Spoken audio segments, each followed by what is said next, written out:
Bismillahirrahmanirrahim. Assalamualaikum warahmatullahi wabarakatuh. Kembali lagi di konten Mari Bercerita bersama saya Revi Ridwan Ahmad dan Ibrahim Rafasya Ahmad. Nah, kita kembali akan membacakan buku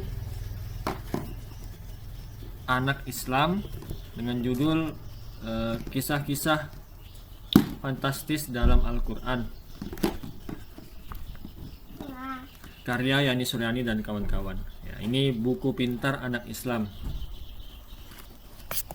Kisah selanjutnya adalah tentang bahtera Nabi Nuh. Nabi Nuh adalah keturunan Nabi Adam yang ke-9. Nabi Nuh ditugasi oleh Allah untuk berdakwah kepada kaumnya. Saat itu kaum Nabi Nuh menyembah berhala. Mereka melupakan kehadiran Allah yang Maha Esa. Nabi Nuh mengajak kaumnya untuk kembali kepada Allah dan meninggalkan menyembah berhala. Namun kaumnya membandel. Mereka tidak mau menuruti ajakan Nabi Nuh. Selama 950 tahun Nabi Nuh berdakwah kepada kaumnya. Sepanjang masa itu hanya sedikit orang-orang yang mengikuti Nabi Nuh. Jumlahnya tidak mencapai 100 orang. Pengikutnya pun hanyalah orang-orang miskin yang tidak mempunyai kedudukan di masyarakat. Suatu hari, para pemuka kaum Nabi Nuh mendatangi Nuh. Mereka mengajak Nabi Nuh untuk berdebat mengenai agama mereka. Nabi Nuh pun menerima tantangan mereka. Dalam perdebatan itu, mereka mengajukan syarat kepada Nabi Nuh. Nuh, jika kamu ingin mengikuti agamamu, singkirkan pengikut-pengikutmu yang miskin dan rendah itu. Mereka tidak pantas berdampingan dengan kami, ujar mereka. Aku datang dengan membawa risalah untuk semua orang. Tidak ada pengecualian untuk kaum miskin ataupun kaum kaya. Semua sama di hadapan Allah Subhanahu wa Ta'ala, Pencipta alam semesta. Bagaimana aku harus mempertanggungjawabkannya kepada Allah jika aku mengusir mereka? Jawab Nabi Nuh. Para pembesar itu terdiam. Mereka tidak dapat membantah lagi ucapan Nabi Nuh. Baiklah, jika engkau memang benar utusan Tuhanmu, buktikanlah ancaman yang kau katakan kepada kami. Baiklah, jika engkau memang benar utusan Tuhanmu, buktikanlah ancaman yang kau katakan kepada kami. Tantang mereka kepada Nabi Nuh. Nabi Nuh putus asa dengan ucapan kaumnya itu. Walaupun dengan segala cara ia mengajak kaumnya untuk menyembah Allah, mereka tetap tidak mau menurutinya. Akhirnya Nabi Nuh berdoa kepada Allah agar mendatangkan azab kepada kaumnya. Ya Tuhanku, janganlah engkau biarkan seorang pun di antara orang-orang kafir itu tinggal di atas bumi.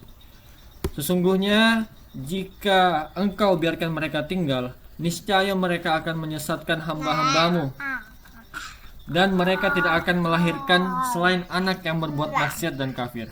Quran Surah Nuh ayat 26 dan 27. Allah pun mengabulkan doa Nabi Nuh. Allah menyuruh Nabi Nuh untuk membuat perahu yang sangat besar.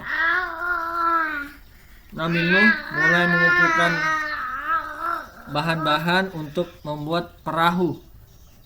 Setelah bahan-bahannya terkumpul, Nabi Nuh mulai membuat perahu. Orang-orang yang melihat Nabi Nuh membuat perahu menertawakan dan mengejek Nabi Nuh.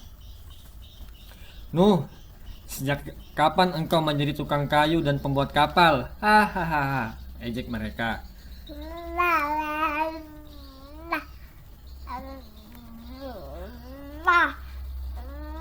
Bukankah engkau seorang nabi? Kok sekarang jadi tukang pembuat kapal sih? Hihihihi, ejek yang lain lagi. Tempat kita kan jauh dari laut. Mau ditarik pakai apa kapal itu? Ditarik pakai kerbau. Hahaha.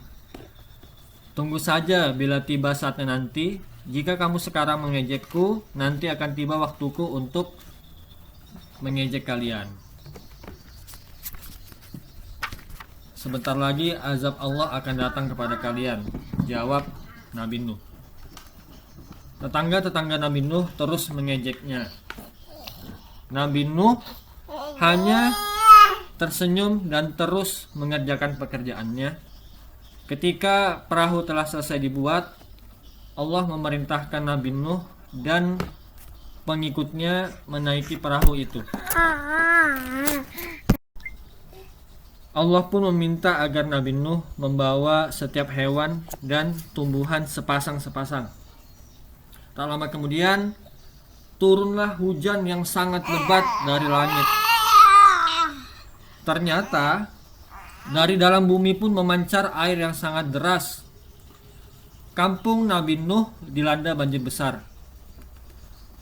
Air bah menerjang perkampungan dari tempat yang datar sampai ke tempat yang tinggi.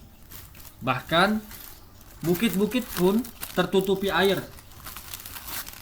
Tidak ada tempat berlindung dari air bah kecuali perahu Nabi Nuh. Dengan mengucapkan doa Bismillahi majreha wa mursaha, perahu Nabi Nuh berlayar mengarungi lautan air di sekelilingnya. Di dalam perahu itu, Nabi Nuh dan pengikutnya yang beriman melihat orang-orang kafir tergulung gelombang. Orang-orang kafir itu berusaha menyelamatkan diri sekuat tenaga. Ketika berdiri di atas geladak kapal, Nabi Nuh melihat anaknya bernama Kan'an timbul tenggelam dipermainkan gelombang. Kan'an sedang berusaha menyelamatkan diri. Nabi Nuh berteriak memanggil putranya, "Anakku, kemarilah, bergabunglah bersama kami. Bertobatlah engkau kepada Allah agar terhindar dari hukuman Allah ini," ajak Nabi Nuh. Namun Kan'an malah menolaknya dan menyuruh Nabi Nuh untuk pergi. Ia sudah terkena hasutan setan dan terpengaruh oleh kaumnya yang sombong. "Tidak ayah, pergilah, aku tidak sudi berlindung di kapalmu. Aku akan menyelamatkan diri dan berlindung di atas bukit itu," jawab Kan'an. "Tidak ada yang dapat menyelamatkan diri dari air bah ini, anakku. Satu-satunya tempat yang dapat menyelamatkanmu hanyalah kapal ini. Tidak ada yang dapat menyelamatkan diri dari hukuman Allah ini," kata Nabi Nuh. Setelah mengucapkan kalimat itu, tiba-tiba gelombang besar menyambar Kan'an. Ia pun lenyap dari hadapan Nabi Nuh. Nabi Nuh sangat sedih. Ia tidak menyangka bahwa putranya akan ikut hilang di telan air bah itu. Nabi Nuh sadar ternyata walaupun anak itu darah dagingnya sendiri, ia tidak bisa menyelamatkannya karena mereka berbeda keyakinan. Allah lah yang maha pengasih, maha bijaksana. Setelah terombang-ambing sekian lama di atas ombak yang terus bergemuruh, akhirnya perahu Nabi Nuh berlabuh di Bukit Judi. Allah pun memerintahkan agar langit menghentikan cucuran airnya dan bumi menelan airnya sehingga kapal Nabi Nuh dapat berlabuh dengan selamat. Maha benar Allah dengan segala kuasanya. Nah, kisah ini terdapat dalam Al-Quran surah Nuh ayat 1 sampai 28. Alhamdulillah kita sudah menceritakan tentang kisah Bahtera Nabi Nuh. Sampai jumpa di konten Mari Bercerita selanjutnya. Semoga konten ini dapat bermanfaat dan kita bisa menceritakan kisah-kisah tentang sejarah Islam kepada keluarga kita, kepada teman-teman kita, kepada sanak saudara kita. Terima kasih telah menonton dan mendengarkan video ini sampai akhir. Kami pamit dan undur diri. Saya Revi Ridwan Ahmad dan Rafasya pamit. Terima kasih. Wassalamualaikum warahmatullahi wabarakatuh.